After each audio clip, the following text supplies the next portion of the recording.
Nos encontramos con los arquitectos Carlos Alberto Fernández Dávila, Patricia Díaz Velarde y José Vargas Vía en esta edición especial Lima de Siempre, donde conmemoramos un año más, donde nosotros recordamos un poco nuestras raíces, de dónde viene esta Lima histórica y dónde estamos hoy en día, ¿no? Entonces quisiera empezar esta conversación, gracias por estar aquí, es un honor tenerlos aquí en esta edición especial. Quisiera empezar por volver un poco hacia la memoria, ¿no? Cómo ha crecido nuestra ciudad. Muchos dicen que nuestra ciudad no tiene una identidad propia, que este crecimiento tan rápido que se ha dado, lo que ha hecho es, en lugar de abrazar, ¿no?, estas diversidades que tenemos en nuestra ciudad y esta historia que es lo que nos une realmente a todos, nos ha vuelto más bien ignorantes a este patrimonio que tenemos, ignorantes a nuestras huacas, a nuestro patrimonio arquitectónico, urbano, y en lugar de respetar y valorar algo que nosotros bien podríamos aprovechar para un mejor desarrollo económico de nuestra ciudad, desarrollo cultural, no le estamos, digamos, sacando, ¿no?, ese provecho y más bien lo olvidamos. ¿Por qué creen que tenemos, digamos, ese estigma aquí de que no sabemos aprovechar nuestra historia? Yo trato de ser más optimista. La verdad es que no creo que sea tan dramática la situación. Okay. De hecho, nuestro centro aún es un centro vivo en varias horas del día. Felizmente todavía hay ciertas instituciones públicas que están en él, lo cual es importante. Claro. Esto fatal hubiese sido que se retirasen casi todas, o sea, hay algunas que funcionan muy bien y realmente eso le da una vitalidad y una variedad de demanda, diría yo, al centro, lo cual es muy bueno. El espacio público, mal que bien, en el centro netamente patrimonial está más o menos respetado. Tal vez el problema consista en cómo los predios propiamente, o algunos de estos predios, mantienen su valor, ¿no? Pero en general yo creo que la situación no es tan dramática, se ha avanzado mucho, ¿no? Yo diría que en ese sentido eso es positivo en mi punto de vista, ¿no? Quizás ha avanzado también bastante en proyectos, como dices, más visibles, en los espacios públicos más importantes que uno todavía ve. Quizás las huacas ha sido algo que se han ido un poco dejando a un lado, o los entornos en sí, ¿no? O sea, algunos edificios icónicos, algunas plazas, pero ¿qué pasa con los entornos, ¿no? Yo creo que sí, el limeño tiene identidad con su centro. Tal vez esto ha evolucionado en los últimos años. Los últimos alcaldes han tenido una fuerza importante en el centro, de intervención importante, y eso ha generado que el limeño voltee su cara nuevamente al centro, ¿no? Y lo digo de que antes venía una persona extranjera a visitar y lo primero que le decíamos es no vayas al centro porque es muy peligroso, no hay las condiciones. Sin embargo, ahora sí los limeños nos sentimos orgullosos y sí queremos que todo el mundo visite el centro. Entonces, eso parece mentira, es importantísimo, más allá de si el proceso urbano viene cambiando. Sí viene cambiando, ha venido cambiando en los últimos 20 años con bastante fuerza, sin embargo, tiene que cambiar mucho más, sí. Pero ese proceso tiene que seguirse dando y los próximos gobernantes también tienen que tener la conciencia de que este proceso no puede parar. Entonces, eso es lo que tenemos que empujar a que siga dándose, ¿no? Claro. O sea, no solamente que el ciudadano de a pie sienta quizás esa identidad o esa conexión con su centro, pero también las instituciones públicas, las municipalidades, las empresas sobre todo, ¿no? Porque las empresas también juegan una parte importante en la ciudad. Yo creo que el error que se ha venido dando es que se ha pensado al centro como un monumento, ¿no? Y el centro es parte de una ciudad, claro. Una parte de una ciudad cambiante, parte de una ciudad que está en permanente evolución y por lo tanto debemos entender que esa permanente evolución también tiene que darse y también tiene que entenderse para el tema de los monumentos. En la medida que lo podamos entender y que estos monumentos puedan estar presentes en lo que es la vida actual, ¿no?, en la forma de vida actual, lograremos que esos monumentos puedan recuperarse y que puedan insertarse dentro de esta dinámica ciudad que es tan cambiante, ¿no? Claro. Yo creo que a nivel de la identidad, por ejemplo, el limeño sí se conecta con Lima, por ejemplo, y se ve cuando uno está en el extranjero. Cuando uno está en el extranjero y le preguntan por Lima, alguien que no conoce el Perú, no conoce Lima, el primer referente es nuestra Plaza de Armas, ¿no? Yo creo que lo primero que le mostramos al extranjero es una foto de nuestra Plaza de Armas, la buscamos en internet o en algún sitio, y es la primera imagen que tenemos donde está la catedral, seguramente, o el Jirón de la Unión, ¿no? Que son referentes importantes.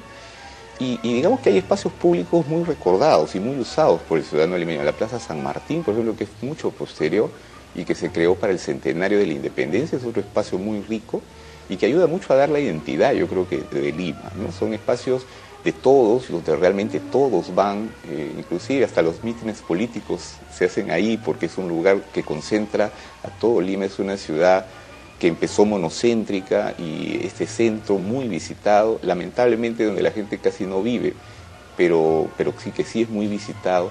Yo creo que ha empezado ya una recuperación desde hace algunos años, desde que los ambulantes se retiraron del centro, los espacios públicos como se abrieron nuevamente.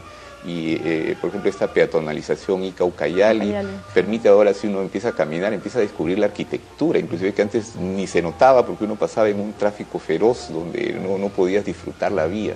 Entonces, ¿qué falta para que podamos dar ese paso para vivir en el centro? Porque también hay que tener en cuenta que los usos del centro cambian, el estilo de vida del limeño ha cambiado, entonces no podemos conservar esos monumentos tal cual estaban antes, entonces hay que empezar a cambiar también la visión de cómo ocupar y vivir el centro, ¿no? Claro, en realidad los monumentos, si vemos las casonas, este es un ejemplo, ¿no?, de una casona donde todavía vive gente, sin embargo, aquí vive una familia, ¿no?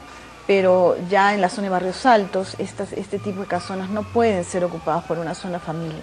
Entonces realmente tiene que haber un cambio, tiene que haber un acondicionamiento, una puesta en valor de esos monumentos, precisamente para que vivan de repente varias familias, ¿no? ¿Por qué no?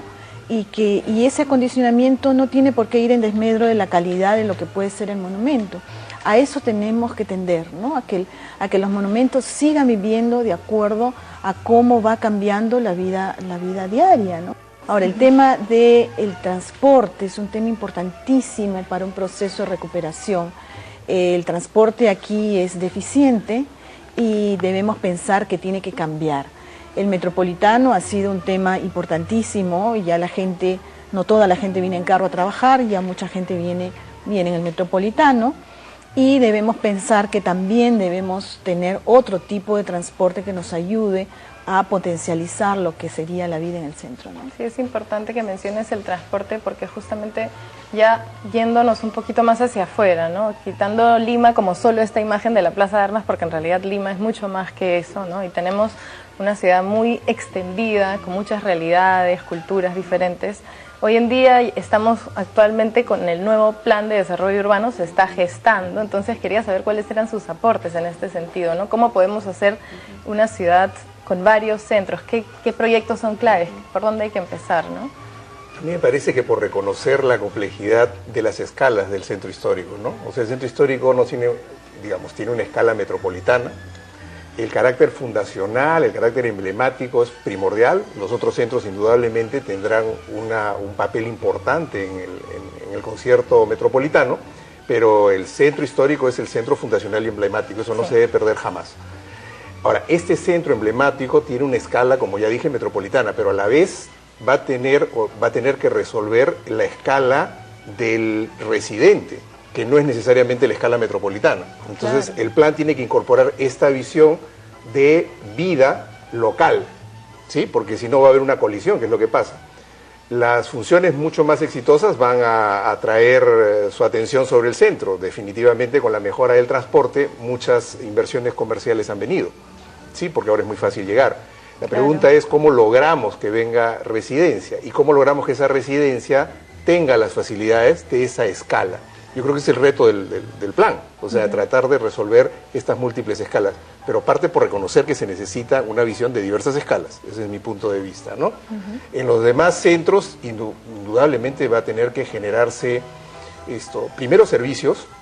Me parece que el Estado llegando a todos estos subcentros es fundamental, o sea, la experiencia, por ejemplo, del MAC, que te permite hacer una serie de trámites y no tener que ir directamente a las instituciones, sino todas están concentradas, hay que replicarla en Lima Norte. ¿No? En Lima Norte hay un lugar donde tú puedes hacer una serie de trámites que no necesariamente te exigen ir a todas las instituciones. Eso, si se replicase en cada subcentro, pues sería fantástico, la gente se movería menos y identificaría. Y adicionalmente me parece que la municipalidad está haciendo un esfuerzo muy grande, por lo que he visto, en el tema de la dotación de actividad cultural en los parques metropolitanos. Por ahí es un muy buen inicio. Entonces me parece que eso responde un poco tu pregunta, desde mi punto de vista, ¿no? El plan en realidad tiene que ser una oportunidad para salvar el centro. El centro de por sí solo es difícil salvarlo porque requiere de mucha inversión y hay poca gente interesada en invertir, digamos, donde debe invertirse realmente, ¿no? Todos quieren hacer comercios, quieren hacer edificios rentables y hacer rentable el patrimonio no es nada sencillo. Entonces, ahí empieza la dificultad. Tú mencionabas, por ejemplo, La Victoria, Breña, El Cercado, que son, digamos, los distritos inmediatos. Por ejemplo, en el plan tiene que haber una estrategia con estos distritos, sobre todo con El Cercado, que lo administra la misma Municipalidad de Lima, para encontrar fórmulas de compensación de cosas que no se puedan hacer en el centro y retirar algunos usos, por ejemplo, descongestionar un poco el centro, ¿no? A lo mejor para hacerlo crecer, pero digamos en estos usos que no se pueden hacer en el centro de Lima. El tema del transporte es fundamental, pero además del plan requiere complementariamente que el Estado central vía el Congreso saque algunas leyes estratégicas que permitan recuperar y que generen incentivos para invertir en el centro. Es muy difícil invertir sin dinero, es decir, se requiere dinero y del mismo centro se pueden generar potencialidades. Algunos incentivos, hasta las obras por impuestos, tienen que mejorarse las leyes que permitan crear, digamos, algunas rebajas en impuestos que permitan que el inversionista privado pueda entrar para recuperar un monumento con mucha más facilidad. Claro. ¿No? Y que las empresas tengan mayores ganas realmente de recuperar un patrimonio. Porque con sumas y restas no sale a cuenta, hay mucha complicación, las autorizaciones son complicadas, la ley de patrimonio es complicada, y la Constitución mismo no nos ayuda mucho hasta para las expropiaciones, la ley de expropiación es complicada y tenemos problemas legales de propiedad que son difíciles de resolver si es que no hay una decisión desde el Estado más alto. Definitivamente. ¿No? Estos temas son muy interesantes y definitivamente vamos a seguir abordándolos en nuestra programación de Umbrales, Arquitectura y Urbanismo. Les agradezco mucho que hayan venido y nos hayan acompañado en esta edición Lima de Siempre.